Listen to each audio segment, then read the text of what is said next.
의무 보유 해제일이 다가오면 이날 물량이 풀릴 수도 있겠구나 하고 긴장하면서 지켜보는 거죠. 그리고 만약 그날 실제로 최대 주주가 지분을 팔기 시작하면 주식시장 분위기는 그 즉시 출렁일 테니까요.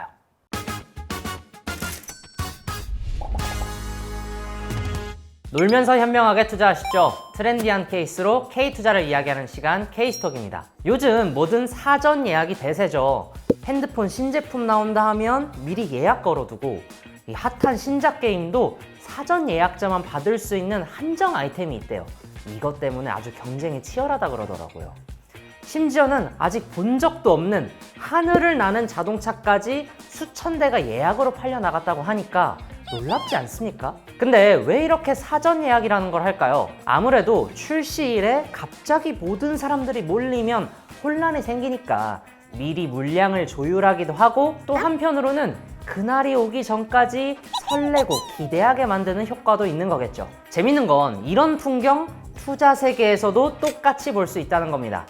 시장도 혼란을 막고 투자자들이 미리 대비할 수 있도록 특정한 날짜를 정해두는 제도가 있거든요. 그래서 오늘 이 시간에는요, 바로 그 투자 세계 속 특별한 날짜 이벤트, 투자자라면 꼭 챙겨야 할 의무 보유와 지분 공시 케이스에 대해서 이야기해 보려고 합니다. 주식시장에는 의무 보유라는 제도가 있습니다. 쉽게 말해서 상장할 때 최대 주주, 임원들이 들고 있는 주식을 당분간은 팔지 마세요 하고 묶어두는 거예요. 보통은 6개월 정도 잠가두는데 이유는 간단합니다. 만약 기업이 상장하자마자 큰 손들이 주식을 한꺼번에 던져버리면 시장의 물량이 폭탄처럼 쏟아져서 주가가 곤두박질 칠 수 있거든요.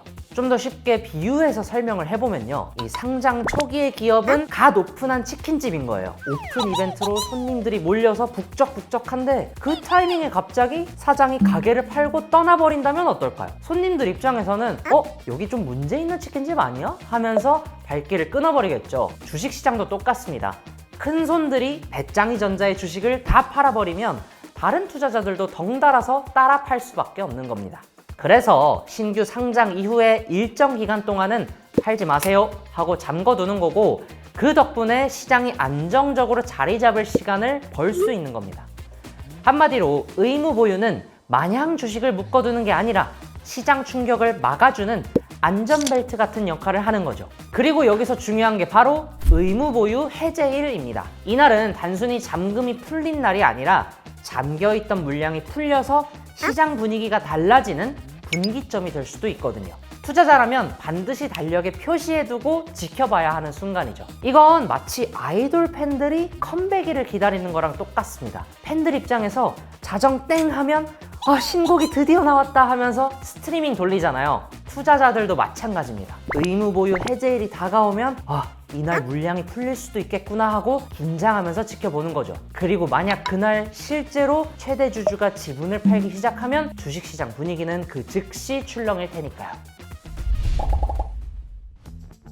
이 의무 보유 해제일이 시장의 큰 분기점이라면 그때 실제로 주주들이 어떤 움직임을 보였는지는 지분 공시를 통해서 알 수 있습니다. 이 지분 공시라는 말 조금 딱딱하지만 쉽게 말해서요, 이 회사 주식 누가 얼마나 갖고 있고 그게 어떻게 변하는지 다 공개하세요 라는 거예요. 이런 제도가 왜 필요하냐면, 만약 배짱이전자의 임원이 몰래 주식을 팔아버렸다라고 해봅시다. 그러면 투자자들은 이유도 모른 채 주가가 빠진 뒤에야 그 사실을 눈치챌 수 있겠죠.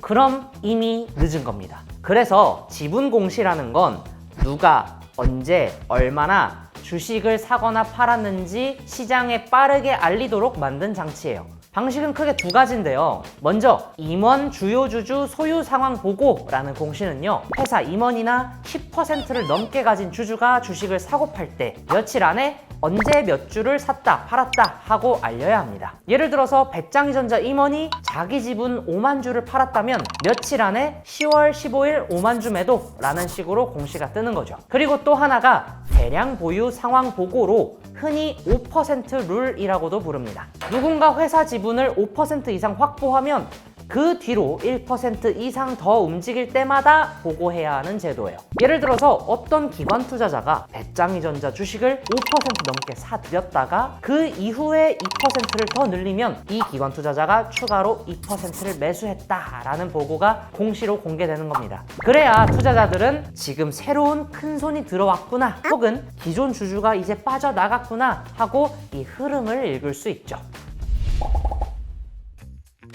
의무보유 해제일이든 지분 공시든 결국 중요한 건 뭐냐? 투자자 입장에서 이걸 어떻게 챙겨야 하느냐라는 거겠죠. 다행히도 이런 정보를 직접 쉽게 확인할 수 있는 창구들이 이미 마련되어 있습니다. 대표적인 게 바로 한국거래소의 카인드 시스템, 그리고 예탁결제원의 세이브로인데요. 먼저 카인드에서는 임원이나 주요 주주의 지분 변동 공시를 확인할 수 있으니까 누가 사고 누가 팔았는지를 빠르게 알 수 있고, 내가 가진 주식에 어떤 변화가 있는지도 감을 잡을 수 있습니다. 한편 세이브로에서는 상장 기업의 의무 보유 물량과 해제일을 확인할 수 있기 때문에 이 회사는 10월 15일에 대거 물량이 풀리겠구나 하고 미리 대비할 수 있는 거죠. 여기에 더해서 5% 룰도 중요한 체크 포인트인데요. 어떤 큰 손이 지분을 5% 넘게 확보했다면 이 회사에 본격적으로 들어왔다는 신호일 수도 있고, 반대로 그 큰 손이 지분을 1% 이상 줄였다면 이거 슬슬 발 빼는 거 아니야? 하는 시그널이 될 수도 있습니다. 그래서 투자자 입장에서는 5% 룰이 큰 손의 속마음을 읽는 창구가 되는 거죠. 앞으로는 한국거래소와 예탁결제원이 이런 정보들을 더 빠르게 공유한다고 하니까 투자자 입장에서는 관련 정보들을 확인하기가 훨씬 편해질 겁니다. 그리고 오늘 말씀드린 의무 보유와 지분 공시를 직접 확인할 수 있는 카인드, 세이브로 링크는 영상 댓글에 남겨둘 테니까요. 궁금하신 분들은 꼭 들어가서 확인해 보시길 바랍니다. 트렌디한 케이스로 K투자를 이야기하는 시간, K스톡은 여기까지입니다. 저 배짱이와 놀면서 현명하게 투자해 보시죠.